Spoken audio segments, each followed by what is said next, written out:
नवी मुंबईमध्ये अधिकाऱ्यांनी तब्बल 500 कोटींचा घोटाळा केल्याचा आरोप भाजप आमदार विक्रांत पाटील यांनी केला। 11 विकासकांनी गरिबांना 800हून अधिक हक्काची घरं दिलीच नाहीत असंही विक्रांत पाटलांनी म्हटलंय। उच्चस्तरीय चौकशी समितीच्या आज झालेल्या बैठकीत त्यांनी हा आरोप केलाय। नवी मुंबई महापालिका आणि सिडकोने संगनमताने हा घोटाळा केल्याचा दावा त्यांनी केलाय। संबंधित नागरिकांना घरं देण्याची मागणीही त्यांनी केली आहे।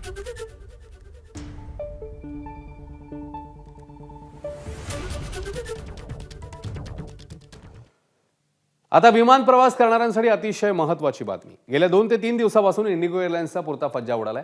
यामध्ये दिवसागणिक भर पडते। आज देशभरात इंडिगोची 600हून अधिक उड्डाणं रद्द झाली। त्यामुळे संकटात संधी शोधणाऱ्या इतर एअरलाइन्सनी मात्र आपल्या तिकिटांचे दर आवाच्या सवा वाढवले। त्यामुळे विमान प्रवाशांच्या तोंडचं पाणी पळालं। पुणे विमानतळाबाहेर संतप्त प्रवाशांनी घोषणाबाजी केली। इंडिगोच्या काउंटर समोर बसून प्रवाशांनी ही घोषणाबाजी केली। देशांतर्गत प्रवास महागलाय तर आंतरराष्ट्रीय प्रवास त्या तुलनेत स्वस्त झाला। अनेकांची महत्त्वाची कामं रखडली आहेत, त्यामुळे प्रवासी मेटाकुटीला आले। दरम्यान इंडिगो प्रकरणी उच्चस्तरीय चौकशी होईल अशी माहिती केंद्रीय राज्यमंत्री मुरलीधर मोहोळ यांनी दिलेली आहे। तर इंडिगोच्या घोळामुळे राज्यातल्या विमानसेवेवर कसा परिणाम झालाय ते बघूया। देशभरात इंडिगोच्या तब्बल 600हून अधिक फेऱ्या रद्द करण्यात आल्या आहेत।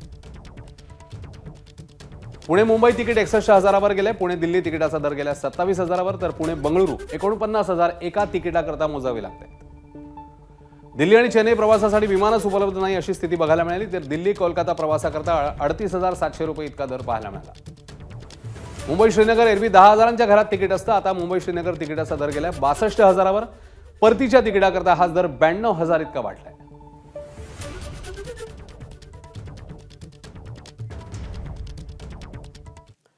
इंडिगोची विमानसेवा विस्कळीत झाल्यामुळे देशभरात प्रवाशांचे मोठे हाल झाले। मुंबई विमानतळावर देखील प्रवाशांचे मोठे हाल होत आहेत। याच पार्श्वभूमीवर काँग्रेस खासदार वर्षा गायकवाड यांनी मुंबई विमानतळावर जात प्रवाशांची भेट घेतली। यावेळी इंडिगो आणि एअरलाइन्सचं फेल्युअर असल्याचं वर्षा गायकवाड यांनी म्हटलं। तर इतर एअरलाइन्सनी आता जास्त पैसे आकारू नयेत अशी विनंती वर्षा गायकवाड यांनी केलेली आहे। परवापासून लोक तिथे राहायला आलेले आहेत, कारण काही लोकांनी 3 वेळा तिकीट, म्हणजे परवा तिकीट घेतली, काल तिकीट घेतली, आज तिकीट घेतली, आणि जर बघितलं तर 3-4 दिवसामध्ये जवळपास 550 जे आहे ती फ्लाईट त्या ठिकाणी कॅन्सल झालेली आहे। मग एवढ्या मोठ्या प्रमाणामध्ये कॅन्सल झाल्यानंतर एअरपोर्ट अथॉरिटी किंवा एव्हिएशन मिनिस्ट्री किंवा केंद्र सरकारच्या वतीने किंवा इंडिगो एअरलाइन्सच्या वतीने काहीतरी लोकांना प्रॉमिस करायला पाहिजे होतं किंवा काहीतरी त्यांची संवाद साधायला पाहिजे होता।